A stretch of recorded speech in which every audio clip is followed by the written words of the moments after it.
All right. I'm pretty sure this is the last time you got to see me tonight.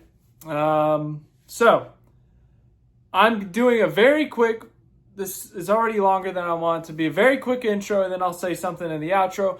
Long story short, I made a full Xfinity race recap, talked about the Austin Hill incident, talked about the Connor Zilisch SVG incident, talked about some other highlights of the race, but then Connor Zilisch fell off of his car in victory lane. We did not know the status of Connor Zilisch. I wanted to not focus on the on-track incident involving Connor Zilisch until we knew he was okay. Well, now we know Connor Zilisch's status. He is not okay. He has a broken collarbone, but there's no head trauma. There's no head or neck injury, which is what I think we were all concerned about, those of us who actually saw him fall in victory lane.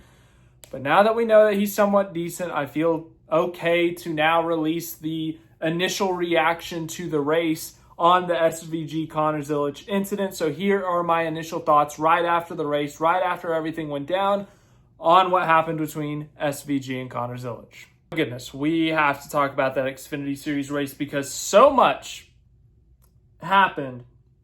When 20 to go hit, just everything went crazy at that point. For the first 3/4 of this race, we had a pretty tame race, a pretty normal race. Connor Zilisch was dominating this race. Shane van Gisbergen was in second for the majority of this race. But then a caution fell. Sheldon Creed crashes. SVG had just made his final green flag pit stop with about 31 laps to go, maybe even 32 laps to go, and the caution fell in the middle of the pit stop. So that was like the perfect scenario for Shane van Gisbergen. He acquires the lead as a result, or technically I think he restarted second or third, but he had the freshest tires and he was able to take the lead immediately. Well, Connor Zilisch, who had led the majority of this race, had to restart back in the pack because SVG was one of 3 guys to pit during the green flag. So Zilisch had to slice and dice his way through the field, get back to the front, pass some cars for the first time all day, so we didn't know how this was going to go. But this was also SVG's first time in clean air all day. We didn't know if he was going to run away with the lead, if he would still, I don't know if struggle's the right word, but if he would continue to not quite have that pace as that Zilisch had.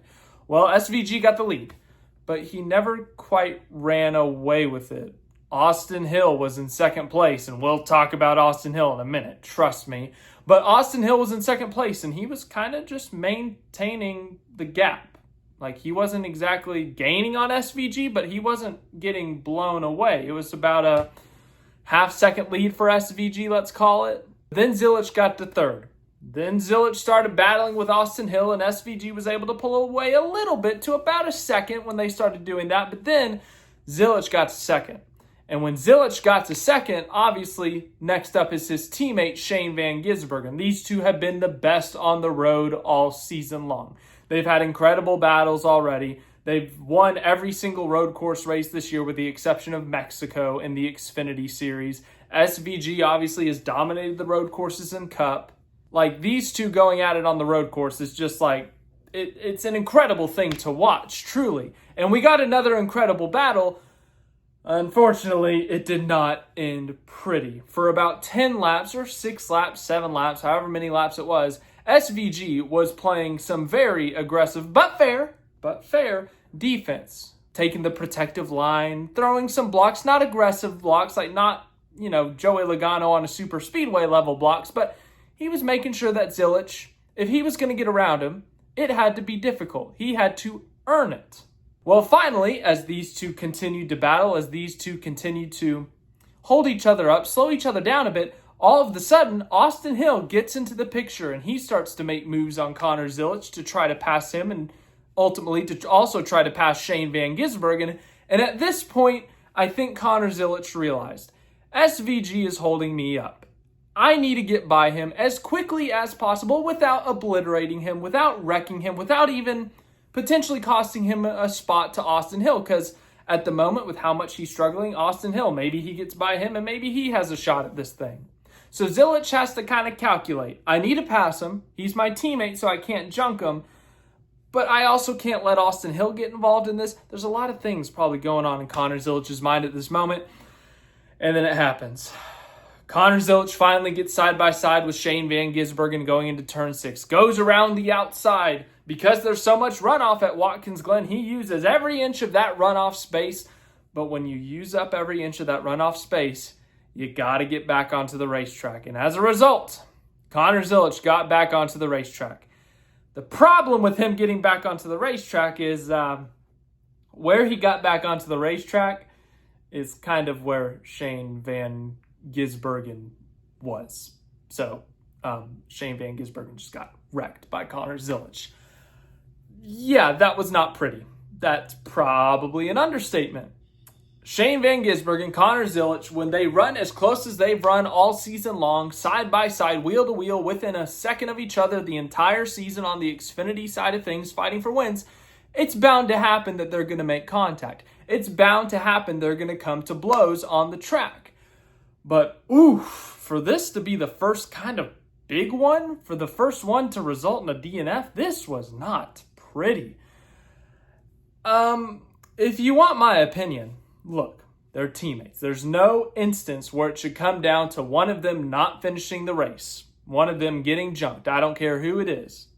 But here's how I see it. Shane van Gisbergen, he was playing aggressive defense. But as I said, it was fair defense. Connor Zilisch had a right to maybe give him a bump, maybe kind of nudge him out of the way a little bit. Nothing egregious, as I said. But think about Zilisch. He's been the best car all day. He's trying to get by without getting passed by Austin Hill. Now, Austin Hill has gotten into this mix.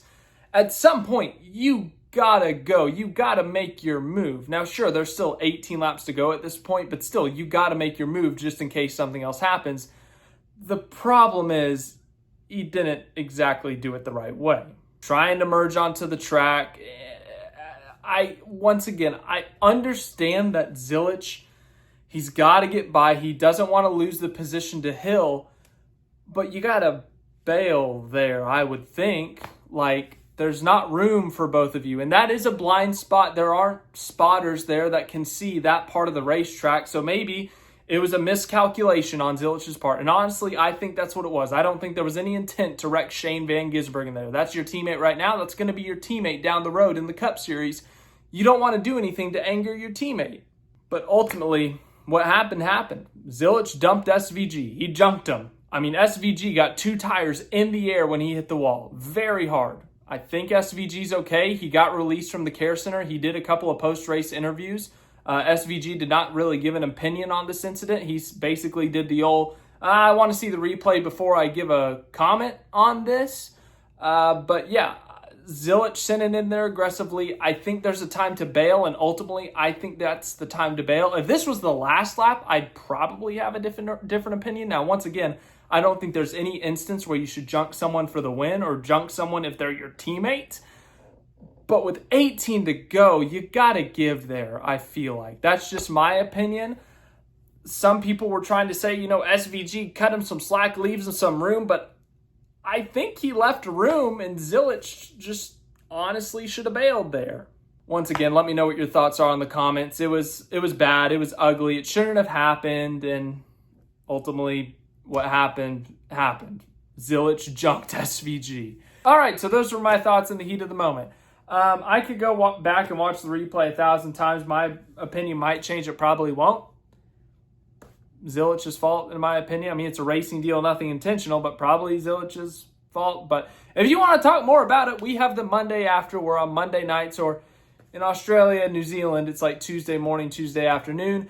We talk about the past races over the weekend, and we kind of focus in, talk about things I miss over the weekend and race recaps. So that's a good opportunity to talk about it more there. So thanks for watching this video. I hope you enjoyed. Once again, hopefully this is the last time you have to see me this evening. But Connor Zilisch, he has a broken collarbone, no head or neck injury. Thankfully, he has withdrawn, or Trackhouse has withdrawn the number 87 entry from the Cup Series race due to the injury.